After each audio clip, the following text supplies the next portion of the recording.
Assalamualaikum warahmatullahi wabarakatuh. Pada kesempatan kali ini saya akan membahas mengenai protein berkaitan dengan struktur kovalen dan fungsi biologis. Untuk protein sendiri, ini sebenarnya penyusunnya itu atau monomernya itu adalah asam amino. Dan antar asam amino yang satu dengan asam amino yang lain itu dihubungkan dengan ikatan peptida.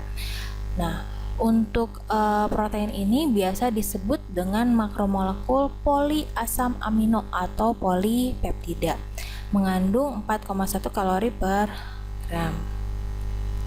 Nah, fungsi dari protein ini berbagai macam. Jadi yang sudah kita ketahui banyak sekali makanan yang memang komponennya itu adalah protein, misalnya daging ya, seperti daging sapi, ayam, ikan. Kemudian proteinnya juga ada protein nabati dari kacang-kacangan. Nah, itu banyak sekali.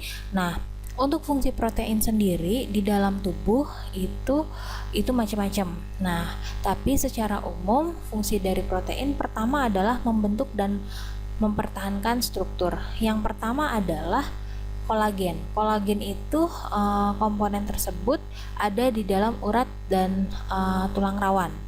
Dia fungsinya adalah untuk mempertahankan struktur atau membentuk struktur tertentu supaya padat gitu ya. Kemudian ada lagi di persendian itu ada elastin. Atau kalau misalnya di rambut, kuku, sama bulu itu ada yang namanya keratin, itu termasuk protein juga. Atau kalau misalnya ini nih di serat sutra gitu atau jaring laba-laba, nah itu sebenarnya ada fibroin. Fibroin itu adalah protein juga yang sifatnya itu membentuk dan mempertahankan struktur. Kemudian ada lagi transport. Kalau transport ini berkaitan dengan adanya hemoglobin, serum albumin, mioglobin, dan lipoprotein. Jadi protein transport itu dia bisa mentranspor berbagai macam, contohnya kayak hemoglobin. Dia mentranspornya itu adalah oksigen dan CO2 antara paru-paru dan jaringan. Jadi hemoglobin itu ini juga ya di dalam sel darah merah itu kategorinya itu adalah protein juga gitu ya. Kemudian ada lagi serum albumin. Serum albumin ini mengangkut asam lemak bebas dan bilirubin. Kemudian ada lagi mioglobin. Mioglobin itu mengangkut oksigen di dalam sel otot. Dan satu lagi ada lipoprotein. Nah, lipoprotein yang kita sering dengar HDL, LDL. Nah, gitu. Kalau LDL kan low density lipoprotein. Kalau HDL itu high density lipoprotein. Itu fungsinya bawa lipid dari hati ke organ lain.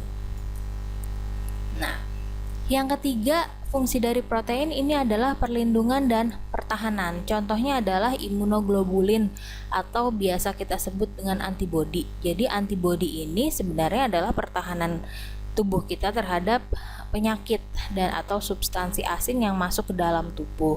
Nah, jadi imunoglobulin atau antibodi itu kategorinya adalah protein juga. Kemudian ada lagi zat penggumpal darah atau protein penggumpal darah, itu ada fibrinogen dan trombin.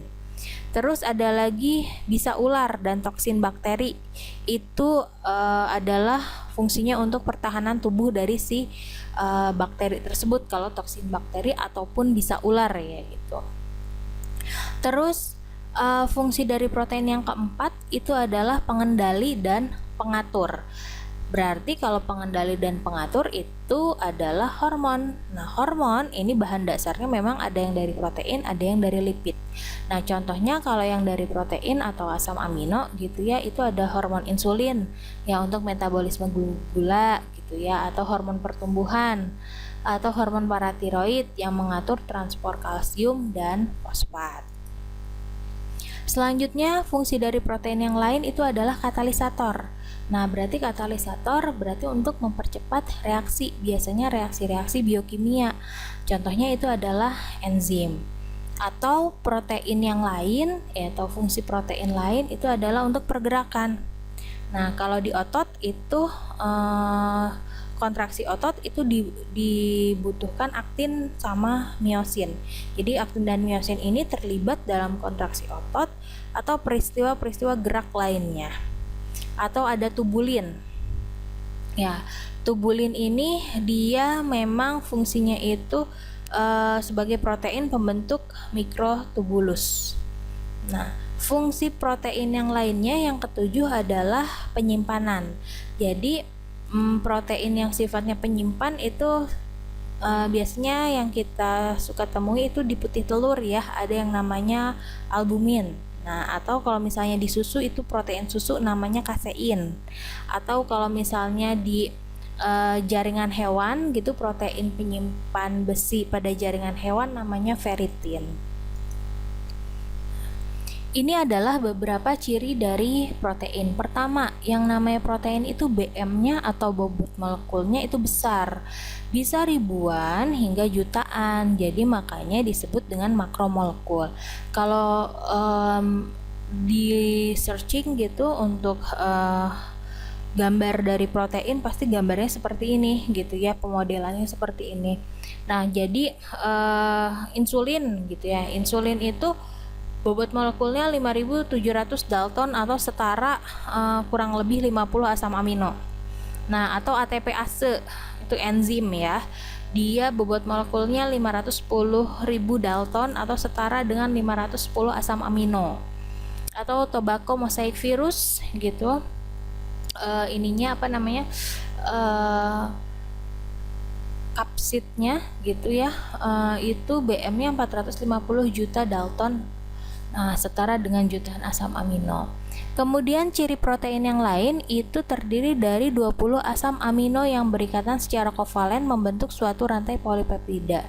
20 asam aminonya adalah 20 asam amino yang proteinogenik gitu ya. Kemudian ciri protein lainnya mengandung berbagai ikatan kimia. Ikatannya macam-macam. Kalau antara asam amino itu biasanya dengan ikatan peptida, tapi nanti akan ada lengkungan-lengkungan dari rantai polipeptida sehingga membentuk struktur 3 dimensi. Kalau itu ikatannya bermacam-macam, ada ikatan hidrogen, ada ikatan hidrofob, ada ikatan ionik atau ikatan van der Waals. Selanjutnya ciri protein yang lain itu adalah strukturnya tidak stabil terhadap beberapa faktor seperti pH, suhu, radiasi, medium pelarut, organik, dan deterjen. Biasanya karena tidak stabil tersebut maka biasanya protein akan terjadi denaturasi. Dan protein pun umumnya reaktif dan sangat spesifik. Karena kenapa? Karena punya gugus samping yang reaktif gitu ya. Nah, ini gugus samping yang reaktifnya gitu, dan juga susunan makromolekulnya juga itu khas. Nah, ini adalah organisasi struktur dari protein. Nah, jadi kalau untuk struktur protein yang sederhana itu struktur primer. Kalau struktur primer itu adalah susunan asam amino. Jadi asam amino yang dilihat di sini ini yang manik-manik seperti ini ibaratnya adalah asam aminonya. Jadi menghubungkan asam amino satu dengan asam amino lain itu disebut dengan struktur primer, dan biasanya hanya ada ikatan peptida saja. Kemudian dari struktur primer ada struktur sekunder. Nah, struktur sekunder ini ada bentuknya alpha helix dan plate sheet gitu ya. Nah, ini struktur sekunder ini terjadi pelipatan akibat ikatan hidrogen. Nah, kemudian kalau terjadi pelipatan struktur sekunder lagi itu jadi apa? Jadi struktur tersier. Nah, biasanya terjadi pelipatan akibat interaksi antar polipeptida. Dan terakhir ini adalah struktur kuartener. Struktur kuartener ini adalah asosiasi struktur tersier dengan senyawa yang lainnya. Jadi nanti akan membentuk ada dimer, trimer, tetramer.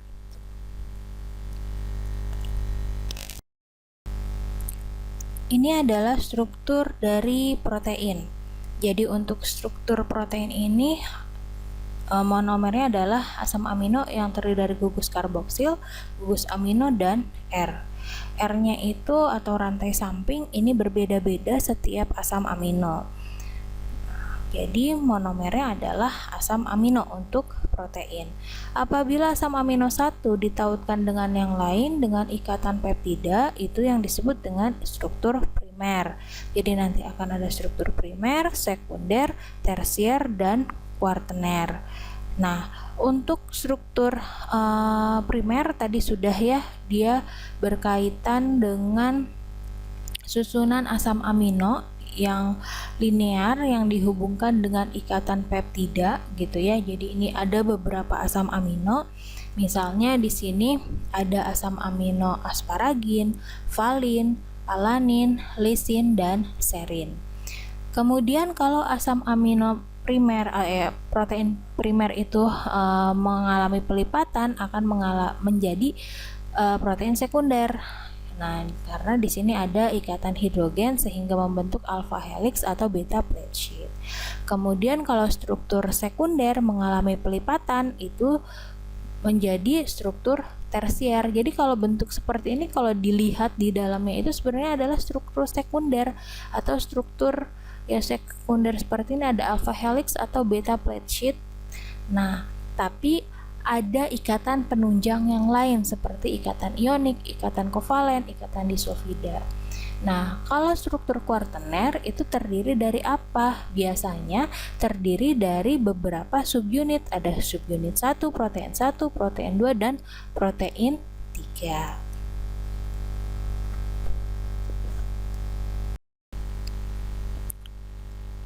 Selanjutnya kita akan membahas struktur primer protein. Nah, struktur primer protein ini adalah urutan asam amino yang linear, yang lurus gitu, dan dihubungkan dengan ikatan peptida. Nah, ikatan peptida itu yang ini. Nah, ini kan ada satu asam amino dengan asam amino yang lain ya. Nah, ikatan peptida ini, yang ini akan menggabungkan antara ujung karbon dari satu asam amino ke ujung nitrogen asam amino yang lain. Jadi nanti di sini akan terbentuk ikatan. Nah, ikatannya adalah ikatan peptida. Nah, komponen dari peptida dan protein adalah asam amino yang antara gugus karboksil. Nah, gugus karboksil dan aminonya dihubungkan satu dengan lainnya melalui ikatan amida disebut ikatan peptida. Jadi nanti terbentuk ikatan peptida di sini. Salah satu mata rantai di peptida yaitu asam amino N-terminal mengandung satu gugus amonium bebas, sedangkan mata rantai lainnya asam amino C-terminal mengandung satu gugus karboksilat bebas. Nah, penamaan atau penggambaran peptida selalu dimulai dari kiri, yaitu asam amino N-terminal di sini. Ikatan peptida sangat stabil dan hidrolisis kimia memerlukan kondisi yang sangat ekstrim. Jadi dalam tubuh ikatan peptida ini biasanya diuraikan oleh enzim proteolitik atau biasa kita sebut itu enzim protease atau peptidase. Jadi kalau untuk pemutusan ikatan peptida ini memang lebih mudah dengan enzim proteolitik ya, atau protease atau peptidase. Nah, selanjutnya ada struktur sekunder protein. Nah, struktur sekunder protein ini adalah pelipatan dari struktur primer. Jadi nanti di sini ada ikatan penunjang. Ikatan penunjangnya itu adalah yang pertama itu jelas ikatan peptida harus ada di sini. Yang kedua, ikatan penunjangnya itu adalah ikatan hidrogen. Nah, ikatan hidrogen itu kan antara hidrogen dengan F, O, atau N. Nah, ikatan hidrogen yang berulang antara hidrogen dari gugus NH dengan O dari gugus karboksil gitu ya. Nah, jadi nanti ada dua struktur nih, alpha helix. Nah, alpha helix yang ini disebut dengan konformasi spiral. Nah, ikatan hidrogen pada satu rantai polipeptida itu nanti terjadi di sini sehingga membentuk alpha helix. Tapi ada beta plate sheet, itu lembaran beta atau konformasi lembaran berlipat. Jadi kalau di konformasi lembaran berlipat ini ikatan hidrogennya itu pada rantai polipeptida yang berbeda. Jadi ini ada polipeptida satu, ini ada polipeptida yang lain.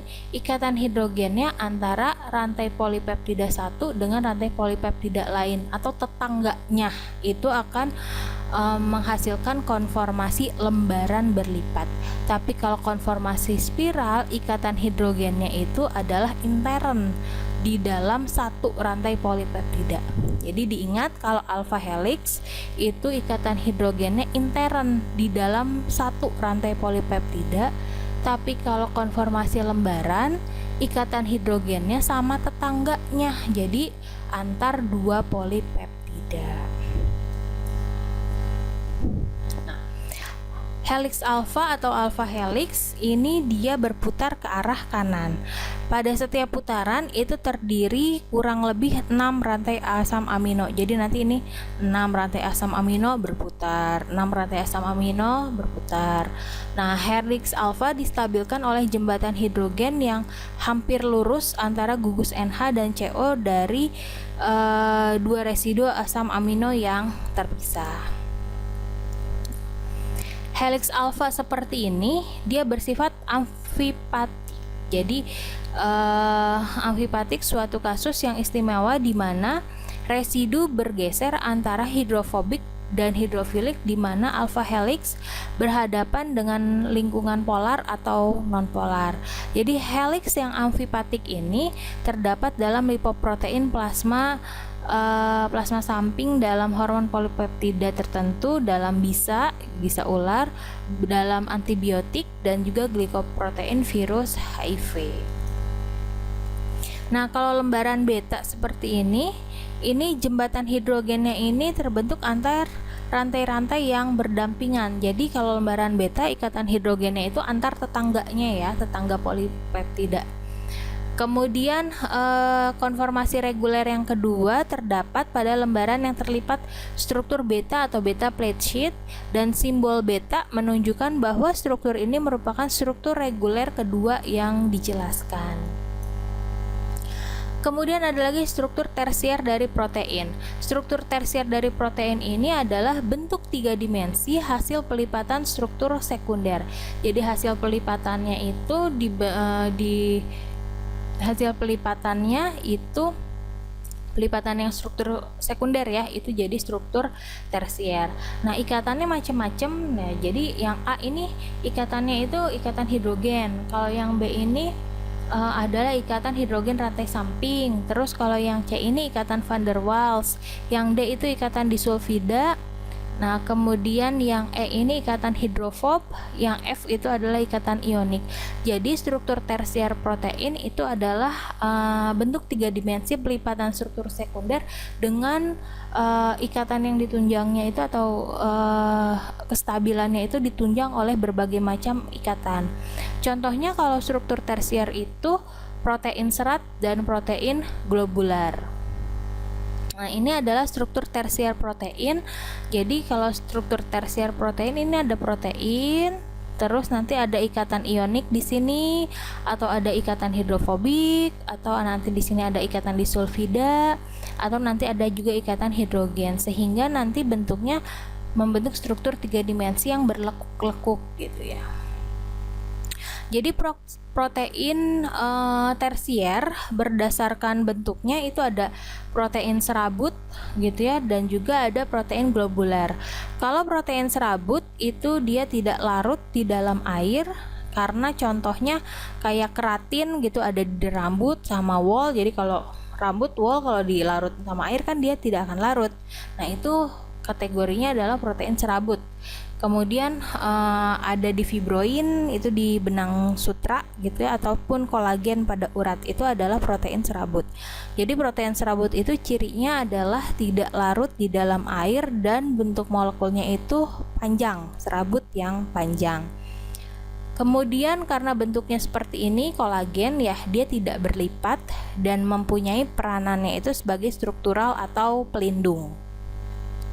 Tapi kalau protein globuler bentuknya seperti ini yang saya contohkan itu adalah hemoglobin, dia untuk transport gitu ya. Selain hemoglobin, kalau yang protein globuler itu ada enzim, antibodi ataupun albumin.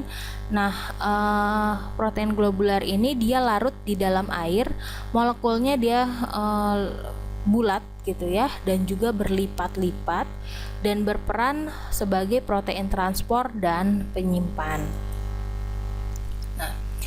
Selanjutnya ada lagi struktur kuartener dari protein. Kalau struktur kuartener dari protein itu sebenarnya gabungan beberapa polipeptida struktur tersier.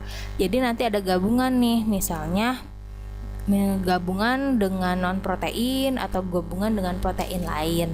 Nah, contohnya di sini kalau struktur kuartener protein itu adalah enzim.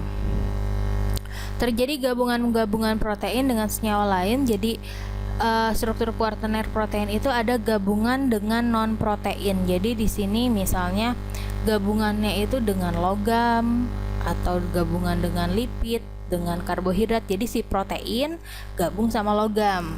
Jadi disebut dengan metaloprotein. Kalau protein gabung dengan lipid, biasanya disebut dengan lipoprotein. Atau karbohidrat dengan protein, contohnya itu glikoprotein, berarti dengan gula atau karbohidrat. Nah, selanjutnya gabungan protein dengan senyawa lainnya itu adalah gabungan dengan protein lain disebut polisubunit protein. Contohnya ada dimer. Dimer itu di2, berarti ada 2 molekul protein yang bergabung. Trimer, 3, berarti ada 3 subunit protein yang bergabung. Atau tetramer, 4, berarti ada 4 subunit protein yang bergabung. Contohnya adalah hemoglobin. Hemoglobin ini adalah gabungan 4, di sini yang kuning 1, 2, 3, 4. 4 unit protein yang bentuknya membulat. Ya, jadi ini adalah strukturnya.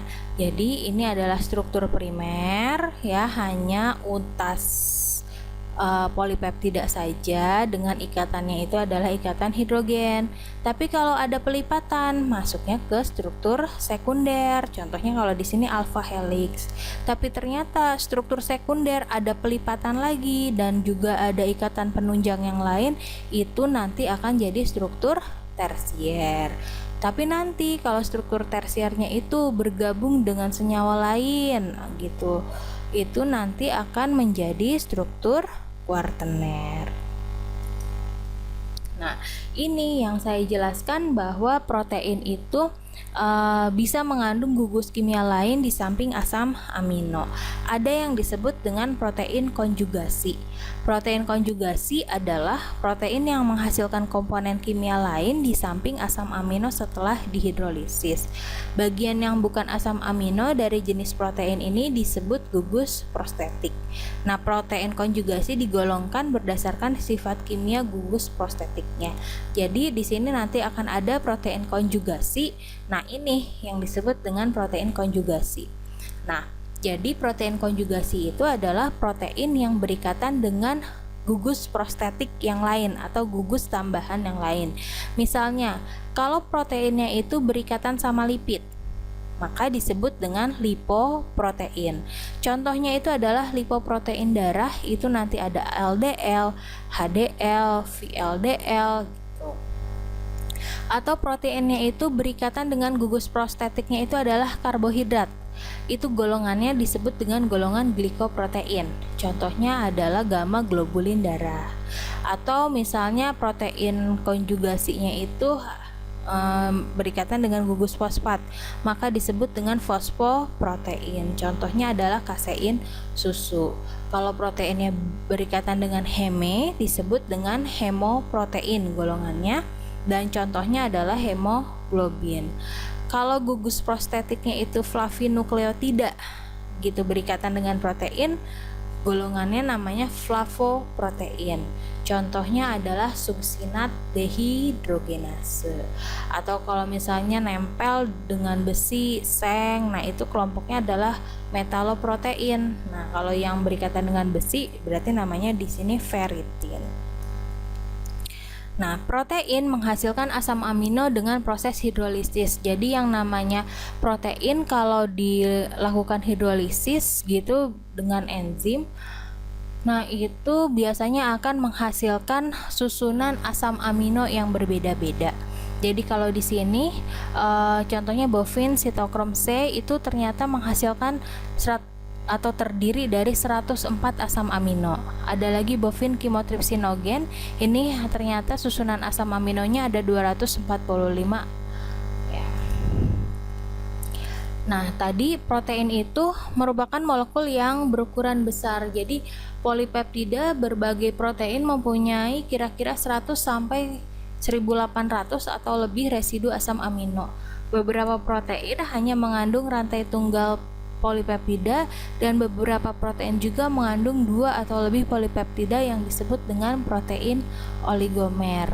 Nah, ini adalah database molekuler beberapa protein. Nah, ini yang saya tampilkan ini yang paling banyak nih, yang glutamat dehidrogenase dari hati sapi itu bobot molekulnya sekitar 1 juta, dan ternyata residunya itu asam amino sebanyak 8.300 asam amino, dan ternyata ada 40 rantai. Nah, kemudian kalau protein tidak lepas dari istilah denaturasi. Ya, denaturasi ini adalah perubahan pada suatu protein yang ditimbulkan oleh panas. Jadi kayak misalnya kita bikin telur ceplok gitu, yang tadinya bentuknya itu adalah cair, kemudian dipanaskan menjadi seperti ini ya, menjadi padat dan insoluble, tidak dapat larut.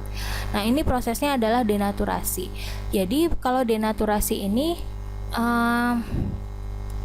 protein dalam keadaan alamiahnya disebut dengan protein asli atau natif, tapi setelah terjadi perubahan menjadi protein terdenaturasi.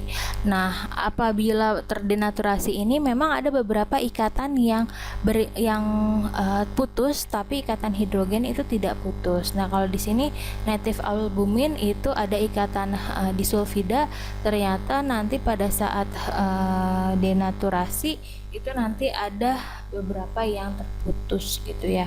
Nah, tapi gimana kalau denaturasi itu? Nah, denaturasi misalnya terjadi pada pembuatan telur ini, asam aminonya tetap utuh gitu, yang berbeda hanya ikatannya saja ada beberapa yang putus. Denaturasi protein dapat diakibatkan bukan hanya panas, tapi juga bisa dari pH ekstrim gitu ya. Kayak misalnya pH-nya ditambahkan ciputih telur, ditambahkan asam, itu bisa menggumpal, itu terjadi denaturasi. Atau juga misalnya pelarut organik gitu ditambahkan misalnya alkohol gitu. Nah, itu juga bisa menggumpal, itu denaturasi. Ataupun ditambahkan urea, deterjen, atau misalnya pengguncangan kayak di mixer gitu ya, itu membentuk busa, itu juga terdenaturasi. Jika protein mengalami denaturasi, tidak ada ikatan kovalen yang rusak. Deret asam aminonya pada protein tersebut tetap utuh setelah denaturasi, tapi aktivitas biologis hampir semua protein menjadi rusak gitu. Jadi asam aminonya tetap gitu ya, asam aminonya tetap, tapi memang aktivitas biologinya itu akan rusak. Jika protein terdenaturasi, susunan 3 dimensi khas dari rantai polipeptida terganggu dan molekul ini terbuka menjadi struktur acak tanpa adanya kerusakan pada struktur kerangka kovalen. Nah, ini ringkasan dari pencernaan dan absorpsi dari protein. Pertama, kalau pencernaan protein itu awalnya dari mulut ya. Mulut itu terjadi pencernaan mekanik. Kemudian pencernaan yang pertama dari protein itu ada di dalam lambung. Karena kenapa? Lambung itu terdiri dari enzim pepsin, renin, ya, pepsin dan renin. Dan kemudian pepsin dan renin ini nanti akan mengubah protein itu menjadi asam amino dipeptida atau tripeptida. Karena pepsin ini fungsinya di dalam lambung itu mengubah protein jadi pepton. Kalau renin menggumpalkan protein susu. Kalau HCl itu membunuh mikroorganisme dan juga bisa mendegradasi protein. Nah, kalau dari lambung itu nanti akan masuk ke dalam usus halus. Tapi sebelum masuk ke usus halus biasanya mengalami reaksi dengan enzim-enzim yang disekresi oleh pankreas, yaitu tripsin, chymotrypsin, karboksipeptidase menjadi peptida yang lebih kecil. Nah, kemudian Di dalam villi usus halus itu juga ada enzim peptidase. Nah, fungsi dari si peptidase ini nanti hidrolisis lebih lanjut jadi asam amino bebas atau peptida kecil. Jadi intinya proses pencernaan ini dari mulut sampai usus halus itu adalah mengubah atau merombak protein yang tadinya molekulnya besar menjadi asam amino gitu ya. Asam amino yang sudah dihasilkan itu biasanya diserap atau diabsorpsi dan masuk ke aliran darah, dan fungsinya untuk ya diedarkan ke seluruh tubuh untuk pembentukan protein di dalam tubuh. Nah, ini prosesnya. Jadi di saluran pencernaan ini awalnya protein itu semua diubah dulu jadi asam amino. Asam aminonya itu nanti diedarkan melalui darah itu ke sel tubuh. Nah, di sel tubuh itu nanti akan dibagi-bagi nih. Nah, untuk membentuk pertama adalah protein tubuh, kemudian senyawa organik penting lainnya gitu ya, terus juga ada senyawa amfibolik, dan sisanya gitu ya untuk hasil degradasinya biasanya nanti akan diubah menjadi urea. Oke, sekian pemaparan saya tentang protein. Terima kasih atas perhatiannya. Assalamualaikum warahmatullahi wabarakatuh.